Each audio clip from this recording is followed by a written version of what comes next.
Hey there, team. Amanda here, and welcoming you to today's video. Now, today I wanted to talk to you about the 3 reasons that you may not have achieved the goals that you've set previously, that you've set in the past.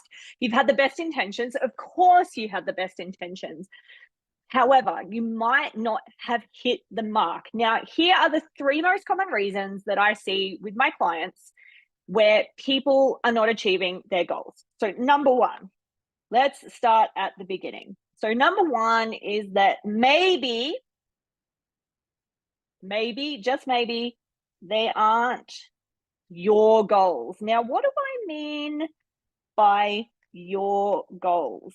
So, often we will look to the people that we respect, so our mentors, our coaches, people that we admire out in the wild, and we'll see them doing something that's really amazing and really cool. And we're like, oh my goodness, I want to go and achieve something amazing and cool like that. So we set ourselves on a trajectory to achieve what has been important to someone else.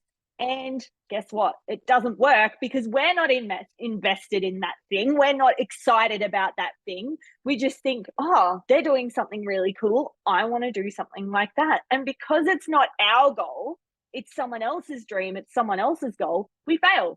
And hey, that's okay, because guess what? You get to live once, and you should be creating the circumstance that you want to create in your life. So don't worry about what other people are doing.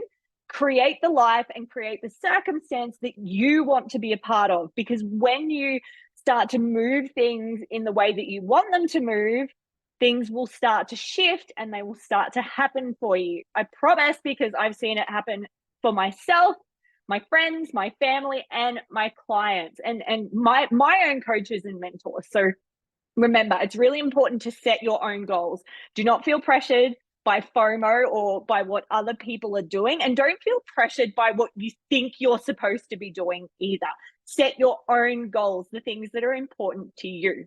So number 2, and I know I've been guilty of this one as well, maybe, just maybe, you didn't know how to get there, right? You didn't know how to get there, and you got really overwhelmed. And you started off really excited. You started off pumped, and you had these visions of things that you wanted to achieve. I get it. And then you're like, oh my goodness, I have no idea where to start. So maybe you didn't start, or maybe you failed a few times. And instead of asking for help and getting the guidance that you needed, you just quit and you went, okay, this is all too hard. And off you went, and you shuffled off and you did something else, something that you probably weren't as excited about, but you didn't go back to the thing that you wanted. Maybe you didn't know how to get there. So what do you need to do instead? Ask for help. I can't tell you the amount of times that I have this really terrible habit. I'll be brutally honest with you. I will sit with a problem, and instead of just, I'll tell myself, oh, something will come up or the solution will come to me.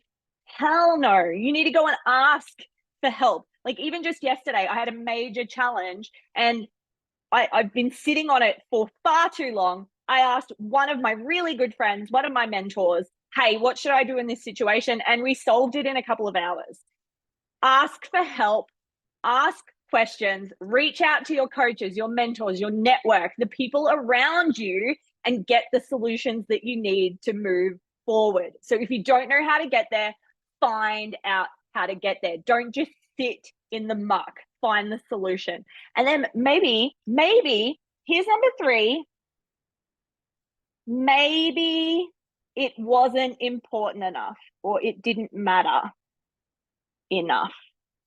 So sometimes we'll set these goals and they seem like a great idea, or that could be fun, or that could move me forward, or it could get me seen or heard, or whatever the thing is that you want to do. But maybe ultimately at the end of the day, it didn't really matter to you. So for example, it could be, again, tying back to maybe they're not your goals, or you didn't know how to get there. If something doesn't matter to you enough, if you're not emotionally connected and it's not important to you enough, you're not going to get there. So when you're setting goals, make sure that you set goals that matter to you, that are actually important to you. So they're the 3 reasons that I see humans fail when it comes to setting their goals. So maybe they're not your goals, in which case set some goals that you can get excited about that are yours. Don't suffer from FOMO. Don't copy what other people are doing. Create the circumstance that you want to be a part of, okay? Number 2, maybe you didn't know how to get there. Ask some questions. Go and get the right people involved so that you can get there.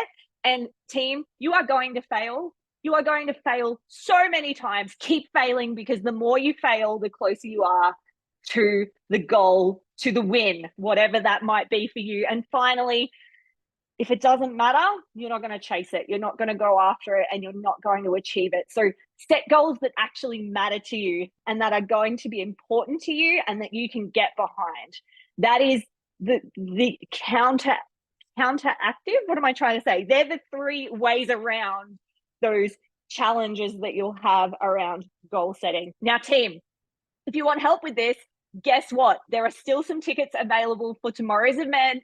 Give Me More 24. It is my goal setting and vision board workshop. It kicks off at 9 a.m. tomorrow. And yes, we do still have some tickets left, and I would love to see you there. We'll make sure that you're setting goals that do belong to you. You will know how to get there. You will know how to ask the right questions, and they will be goals that do matter to you so that you will follow through on them.